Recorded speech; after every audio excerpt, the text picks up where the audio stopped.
नमस्ते and my session is on Machiavelli के राज्य संबंधी विचार यानी Machiavelli views on the state. राज्य की उत्पत्ति व प्रकृति। मैकियावेली राज्य की उत्पत्ति का कारण मनुष्य स्वभाव की आसुरी और स्वार्थी प्रवृत्ति को मानता है।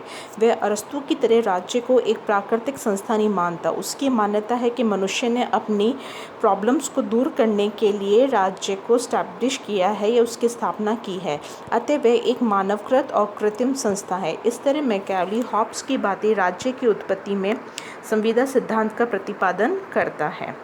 राज्य की निरंतर विस्तृत होते रहने की आवश्यकता बताते हुए मैकियावेली ने एक बार पुनः मानव स्वभाव की चर्चा की है।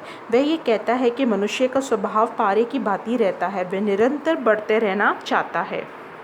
उसी प्रकार वैभव और राज्य व्यवस्था है और राज्य को भी बढ़ते रहना चाहिए। जो राज्य इस सिद्धांत का पालन नहीं करता वह स्थिर नहीं रह सकता। इसी आधार पर वह राज्यों को दो भागों में बांटता है, एक स्वस्थ राज्य और दूसरा अस्वस्थ राज्य। उसके अनुसार स्वस्थ राज्य युद्धशील होता है और निरंतर संघर्ष में लगा रहता है। इस संबंध में वह रोमन साम्राज्य के पतन का उदाहरण देते हुए बताता है कि उसके पतन का एक कारण उसका सदैव एक समान बने रहना था। रोमन साम्राज्य के वास्तव में उसके विस्तार की चेष्टा नहीं थी। नेक्स्ट ये रहा कि मैकियावेली ने अपनी पुस्तक प्रिंस में यंत्र तंत्र, फ्रांस, स्पेन तथा इंग्लैंड के सुदृढ़ व शक्तिशाली राजतंत्रों की प्रशंसा की है और ये इच्छा व्यक्त की है कि इटली में भी एक सुदृढ़ राजतंत्र स्थापित हो, जिसकी तरह सभी नैतिक बंधनों से ऊपर उठकर इटली की एकता स्थापित करने और उसे एक शक्तिशाली बनाने का कार्य किया जाना चाहिए।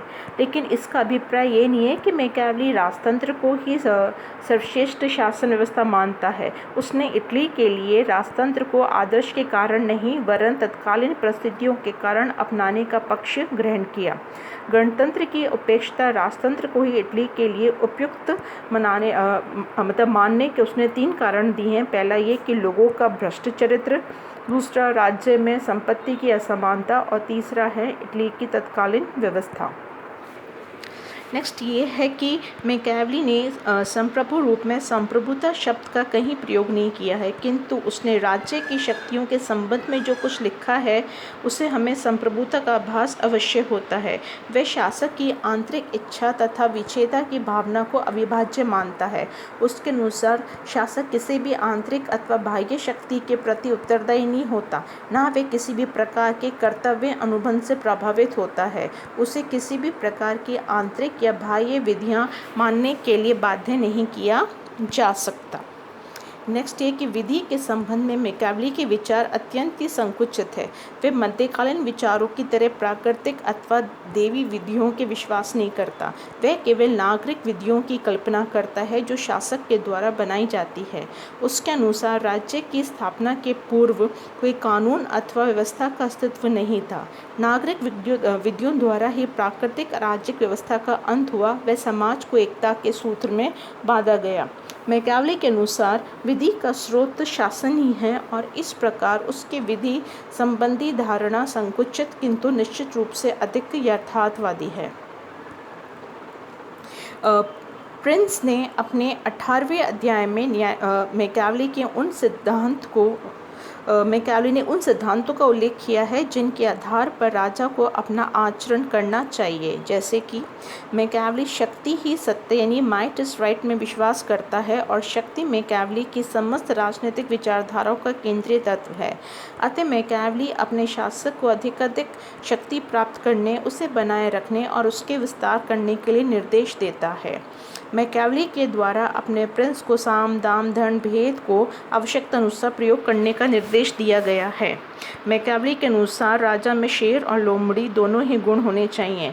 शेर अपने जाल में फंसने से नहीं बचा पाता और लोमड़ी भेड़ियां अपनी रक्षा नहीं कर पाती। अतः कहा जाता है कि उसका ज्ञान प्राप्त करने के लिए उसमें लोमड़ी की चाल भी होनी चाहिए और भेड़िए को कैसे डराया जाए ये जानने के लिए उसमें शेर की तरह शक्ति होनी चाहिए। लेकिन अपने लोमड़ी के स्वरूप को छिपाए रखने के लिए राजा को उच्च कोटि का एक बहुरूपिया होना चाहिए और आवश्यकता पड़ने पर अपने वचन भंग करने के लिए लोमड़ी की चाल से काम लेना चाहिए। मैकावली के अनुसार जब प्रिंस किसी राज्य का अधिकार कर लेता है तो विजेता को सभी अत्याचार व क्रूरता के साथ कर लेना चाहिए। ये क्रूरताओं का सदुपयोग है। राज्य की प्राप्ति के लिए बड़ी से बड़ी विश्वासघात किया जाना चाहिए, बशर्ते कि ऐसा विश्वासघात बार बार न किया जाए, क्योंकि बार बार ऐसा करना क्रूरता का दुरुपयोग है। राज्य की रक्षा के लिए एक शक्तिशाली राज्य सेना का संगठन करना चाहिए और उसे किराए की सेना पर कभी भी विश्वास नहीं करना चाहिए। कानूनों का पालन नितांत आवश्यक है, अतः राजा के द्वारा सामाजिक मामलों में किसी प्रकार की निर्बलता नहीं दिखाई जानी चाहिए। कठोरतम दंड की व्यवस्था की जानी चाहिए, जिससे कानून भंग करने वाले को सदैव ही भय बना रहे। मैकावली की मान्यता है कि सैनिक शक्ति का विस्तार किया जाना चाहिए और युद्ध की स्थिति को बनाए रखा जाना चाहिए। राज्य को हमेशा विस्तार किया जाना चाहिए, विस्तार करो या नष्ट ही जाओ, ये कहावत सही है।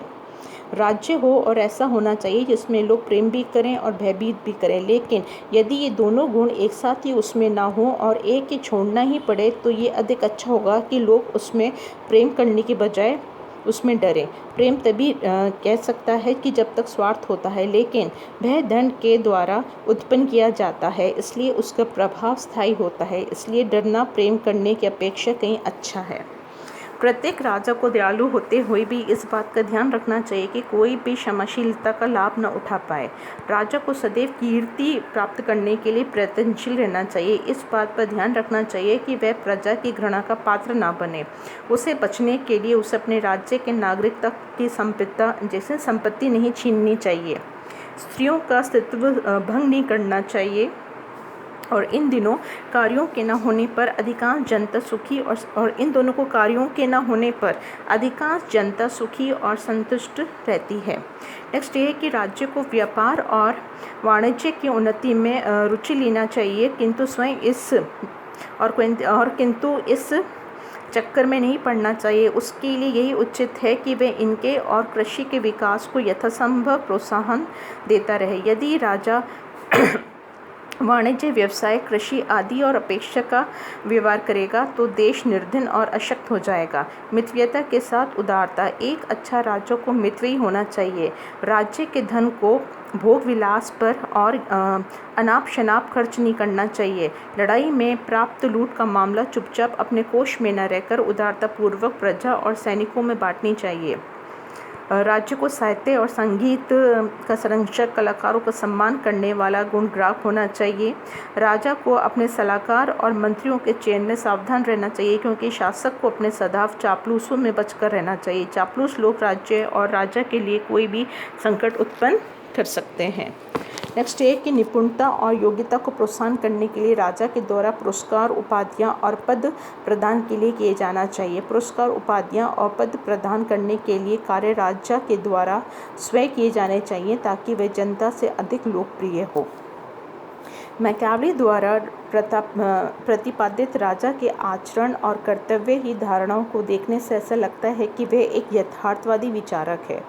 उसके कथन कितने यथार्थवादी हैं कि राजा में शेर की शूरता और लोमड़े की चालाकी होनी चाहिए। यदि संभव हो तो राजा को एक ही समय में अपना सौम्य तथा रौद्र रूप प्रदर्शित करना चाहिए।